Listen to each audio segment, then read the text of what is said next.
Coinzel was once one of the legendary heroes who saved the Empire from being invaded by the Lord of Shadows. However, after completing his mission, he was betrayed by the other heroes and killed so they could take credit for his accomplishment. And now, years after the incident, Coinzel has resurrected to seek his revenge. The world now hails those 7 who betrayed Coinzel as legendary heroes, and their country has become incredibly famous because of it. So much so that this little elf girl, along with many others, will do whatever it takes to smuggle themselves in. However, that doesn't go so well for these people because they got caught attempting to sneak their way in, and as per the rules, they are going to be executed.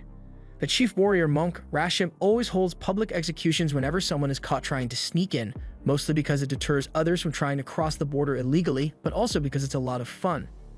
With a huge smile on his face, he signals for the criminals to be hoisted up, and as they scream and beg for mercy, they are repeatedly stabbed through the guts until they are no longer breathing. Rashib then reminds all the spectators that they can legally cross the border if they obtain a travel pass from him, although applications do require some incentives to be approved. Now that the execution is over, Rashib heads backstage so he can rest, but once he gets back there, he finds one of his men holding the little girl from earlier. A soldier tells Rashib that he found the girl trying to stow away on one of the merchant's crates. The girl tries to make an excuse and says this was all an accident, but Rashib isn't buying it, so he's about to call for another round of executions. However, before he does, Coinzel shows up and starts scolding Peepee for running off on her own. The soldiers are so confused that they let Peepee go for a second, but before Coinzel could leave with her, he is stopped and questioned as to who he is. He tells them he is Peepee's brother, but Rashib doesn't believe that since they don't look at all alike. But even if they really are siblings, it doesn't matter because Rashib will simply kill both of them at the next execution. Coinzel realizes that he's not going to be able to talk his way out of this one, so he's about to draw his sword, but just before he does, a man sneaks up behind him and Peepee and yanks them into the air. He scolds the 2 and acts as if he knows them before apologizing to Rashib for all the trouble they caused. Rashib normally wouldn't let this slide, but Wyatt gives him some very golden reasons to let them go, so Rashib decides to ignore the rules just this once. One of the soldiers can't believe Rashib would really let stowaways go, but Rashib has full authority here, so he doesn't have to listen to his subordinate. Once Rashib and the other soldiers are gone, Peepee thanks Wade for saving her, but then she gets smacked on the head by Coinzel. Coinzel wanted nothing to do with Peepee, but he was hiding in the ox cart behind her, so when she got caught, it gave away Coinzel's location as well.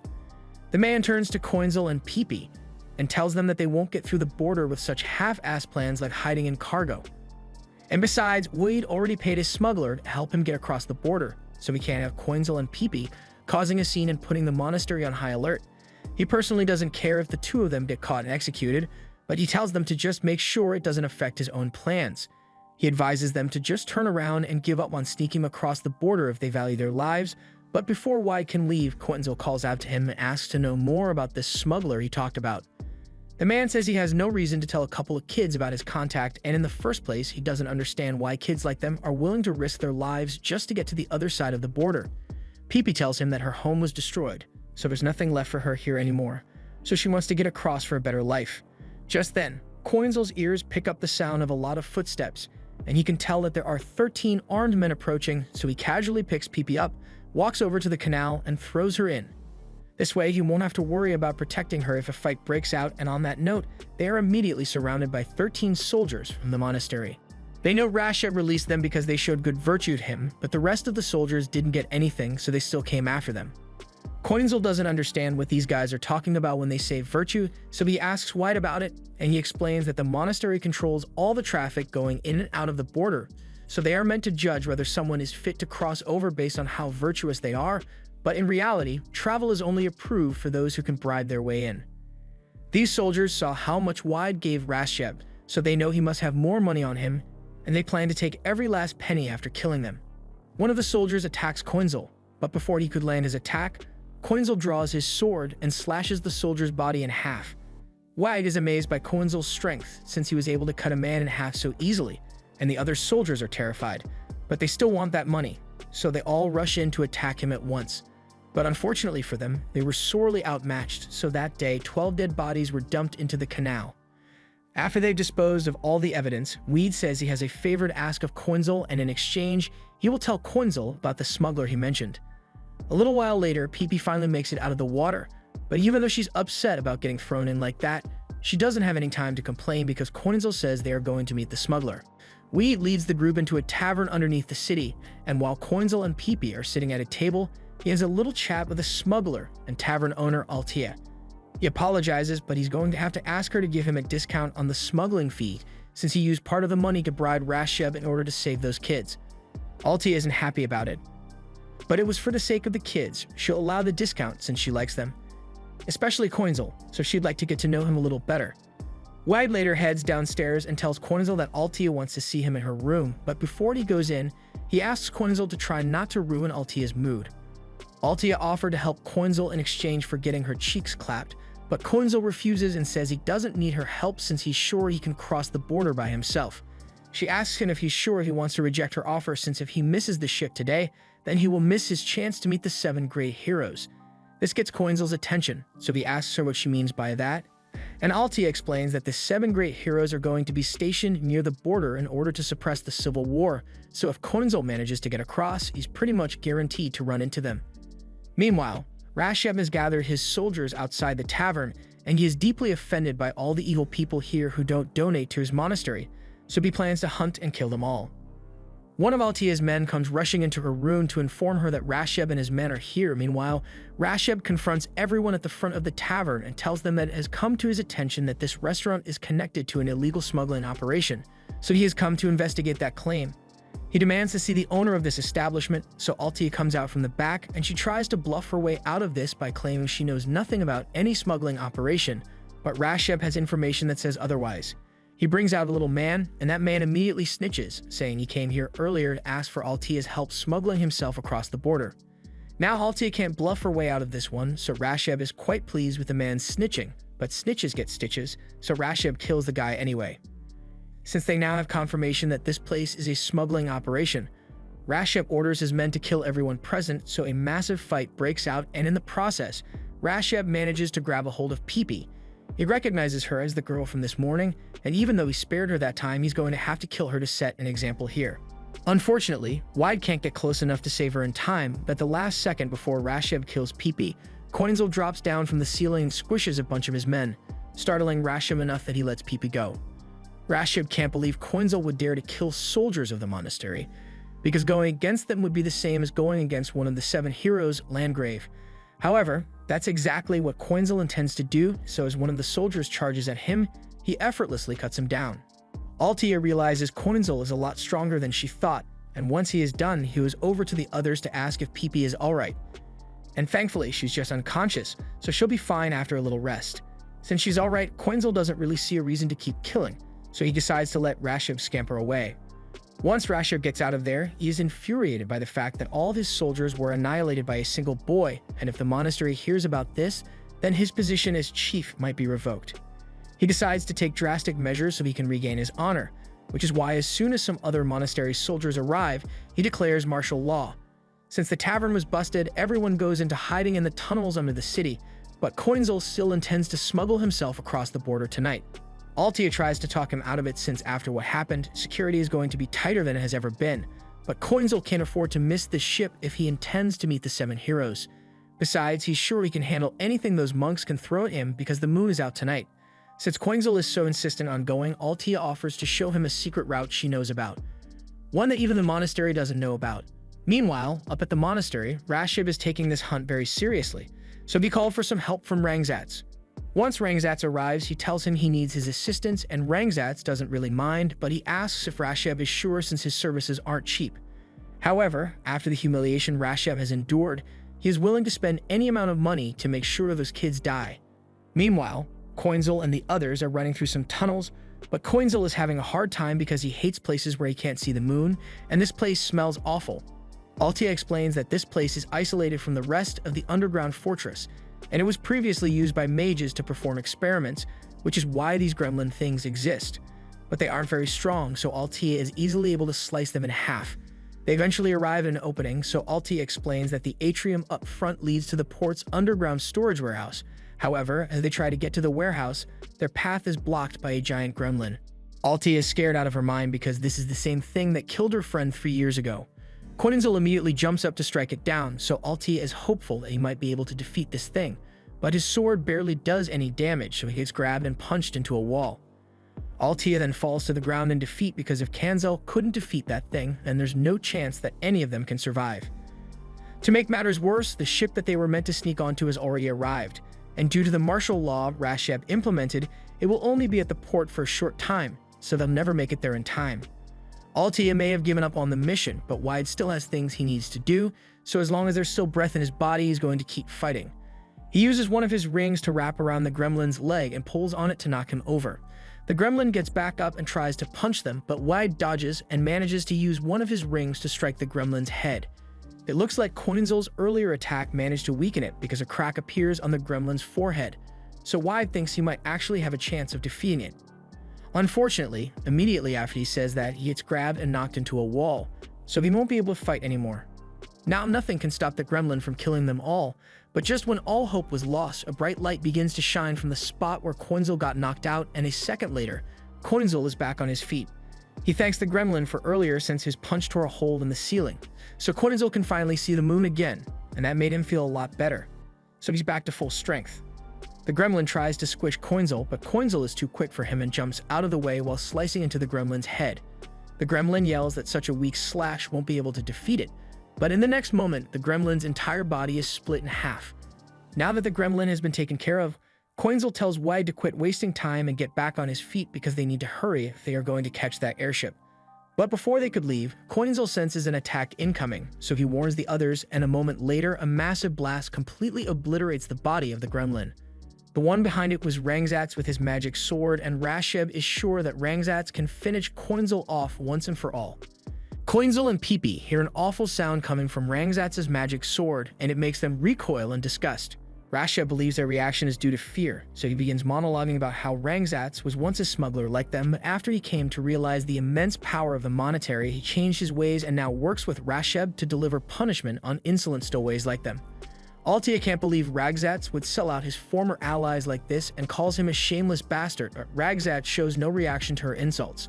Rasheb cuts her off and says the only ones who should be ashamed of themselves are the wretched stowaways who don't give the monastery money, and since they don't have any money to give him, he tells Rangzats to kill them all. Rangzats does as instructed and readies his sword before unleashing a powerful slash at the group. Koinzel tells everyone to get behind him as he runs forward and intercepts the slash. Once the dust has settled, Koinzel is still standing and he pleads with Rangzats to stop using that sword. The power of that magic sword comes from the screams and suffering of the fairy that is bound to its hilt, but only Koinzel and Peepee can hear it here, so they are the only ones who understand just how much agony the fairy must be in every time Rangzats swings it. Rasheb orders Rangzats to attack again and finish off these wretched stowaways, but instead, Rangzats sheathes his sword and begins walking away because he doesn't want to fight anymore. He was hired to stop those stowaways from being able to get on the transport ship, and with the delay he caused, they won't be able to do that anymore, so his job is done. On top of that, he is a little wary of this Kanzel kid, because even though he shouldn't have been able to even see Rangzats' sword slash at all, he was able to deflect it pretty easily. Rasheb pleads with Rangzats to keep attacking until he has finished off the kids, and Rangzats is fine with it, but it's going to cost Rasheb extra. Rasheb reluctantly agrees to pay Rangzats' fee, so Rangzats draws his sword and launches another slash at the group. Kanzel runs out in front of the others again and tries to divert the slash again, but unfortunately, this time the ground beneath his feet breaks apart and Koinzel ends up falling in. Rasheb thinks it's unfortunate that Koinzel happened to fall down there before they could finish him off, but it doesn't matter since he can just track him down. He thanks Rangzats for all his help up till now, but he will handle Koinzel on his own from here because he doesn't want to keep paying Rangzats. While Koinzel may have fallen to one of the lower floors, the others manage to stay safe by hiding under a rock. So once Rasheb and Rangzats are gone, they come out. Thankfully, none of them were hurt, so if they hurry, Wide is sure they can still make it to the ship before it takes off, because no matter what, he has to save his Sharon from Landgrave's military. Peepee is worried about Koinzel since Rasheb hasn't given up on going after him, but Wide tells her she doesn't need to worry about Koinzel, since if Wee's hunch about Koinzel's true identity is correct, he's going to be alright. Koinzel wakes up on one of the lower monastery floors and he recognizes this area, but before he could find a way out, he gets cornered by Rasheb. Rasheb is surprised that Kanzel managed to survive that fall, but doesn't matter since he's going to kill Koinzel anyway. Earlier, he saw that Koinzel gained strength from being exposed to the moon, but this is the deepest part of the monastery, so no moonlight will ever reach here. And additionally, this place is guarded by Rasheb's strongest subordinates, the Holy Guardian Brotherhood, so Coinzel is completely surrounded. Normally, Rasheb would never do something as cowardly as pull out his big guns against a weakened child, but Coinzel made him look like a fool, which wasn't exactly hard to do, but Rasheb is holding a grudge over it, and he's not letting it go until Kanzel is dead. He orders the Guardians to cut Coinzel to pieces, so one charges at him, but Coinzel jumps up and parries the attack at the same time. No normal child should be capable of doing something like that, so they ask Rasheb what Coinzel's deal is because they are not trying to die fighting someone that's out of their league.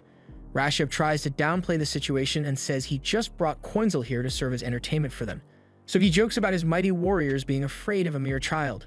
The soldiers refuse to be called cowards, so they regroup and try to stab Coinzel from all sides so he can't dodge out of the way, but then he does this, and anyone who can do that mid-fight is not someone you want to mess with. Coinzel could easily defeat them, but since he is currently weakened, that would take too long, so instead, Coinzel goes for the quicker option and starts running in Rasheb's direction. Rasheb starts running away while squealing for the Guardians to save him, but then he trips over the stairs and falls on his face. He turns over, but before he could get back on his feet, he sees Coinzel standing over him with his sword drawn. The Guardians try to get Coinzel away from Rasheb, however. Coinzel simply plunges his sword into the ground and activates a trap that instantly kills all the guards. Rasheb can't believe what he just witnessed and asks how it's possible that Coinzel knew of that trap when even he, a monastery chief, was unaware of its existence.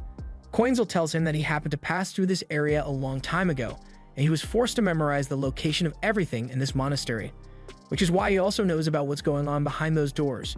He throws Rasheb through the doors, and the priest inside complains about all the noise they are making. He calmly states that this is the most sacred part of the monastery, so only a select few are allowed to be here. It is so important that even the 7 heroes don't have the right to step foot in here without authorization, but that doesn't matter to Coinzel, so he walks past the priest and goes up to the mass of roots in the center of the room. The priest assumes Coinzel is interested in knowing the story of this place, so he tells him that this is the altar of the attendant of the 7 heroes, Egnarch. As the story goes, when Egnarch passed through this place with the 7 heroes, he drew the magic circle that created the legendary stone spear wall around the empire. Coinzel tells the priest to shut up because he can't bear to listen to such a disrespectful story any longer. For Egnarch, the man who sacrificed himself for the sake of the empire, to only be remembered as a mere attendant is the worst joke Coinzel has heard since he revived. The priest asks Rasheb who this boy is, so Rasheb tells him he is just a random stowaway who wants to see the 7 heroes on the other side of the wall. If that's the case, the priest can understand how Rasheb allowed him to get this far. But since neither of them can stop Coinzel right now, the priest decides to tell him another story. He says that 23 years ago, when the heroes were passing through the Forest of Death, 4 treacherous lancers attempted to betray the kingdom, but the 7 heroes stood valiantly and took the lives of those traitors and continued with their mission to slay the enemy forces. However, since they couldn't bring themselves to leave the empire defenseless, they risked their lives to create the great wall that surrounds the kingdom today. That's how history describes the events of that day, but Coinzel remembers it happening much differently. During Coinzel's past life as Asheret, he and the other heroes were on their way to the battlefield, but Egnarch had some concerns about the safety of the empire. The other heroes told him that he didn't need to concern himself with such a petty matter, since even if a couple thousand people of the empire die, all that matters is that they complete the mission assigned to them by the empire and return as heroes. Since the others weren't going to listen to him, Egnarch decided that he would take defensive measures on his own, and Asheret volunteered to go with him to make sure he was able to return safely. Before he left, Landgrave tried to stop Asheret, but Asheret assured him that everything would be fine because after all, they promised each other that they would all complete their mission together and return as heroes. However, the head priest never saw any of this. What he could see, though, was the moment after Egnarch had sacrificed himself to build the spiked wall, and he was so inspired by the sight that he decided to build a monastery to protect this sacred ground. And as if to reward him for his good work, the hero Landgrave himself then bestowed the honor of presiding over the empire's borders. The stories those 7 backstabbers told to cover their tracks are so audacious that Coinzel finds the whole thing funny in an ironic way.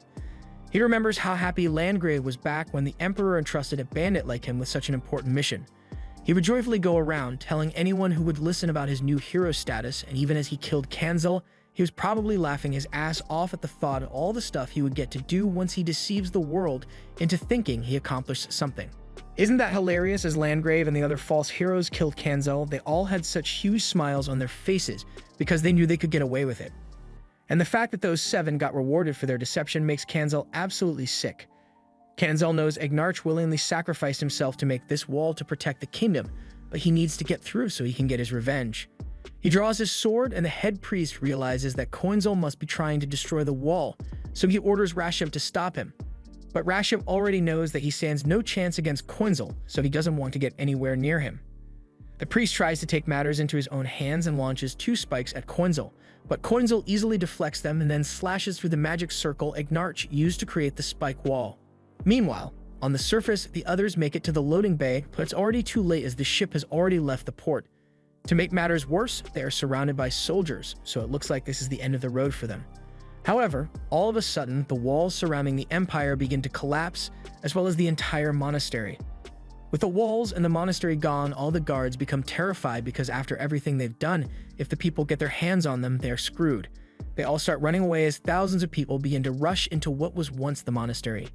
Meanwhile, Kanzel emerges from the ruins of the monastery and he thinks back to the last time he saw Egnarch alive.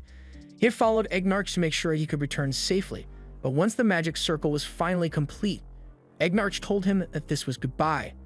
The magic circle he was about to activate would keep the kingdom safe, but it would also keep him trapped here for the rest of his life, so he wanted Kanzel to go back without him and fulfill the mission in his place.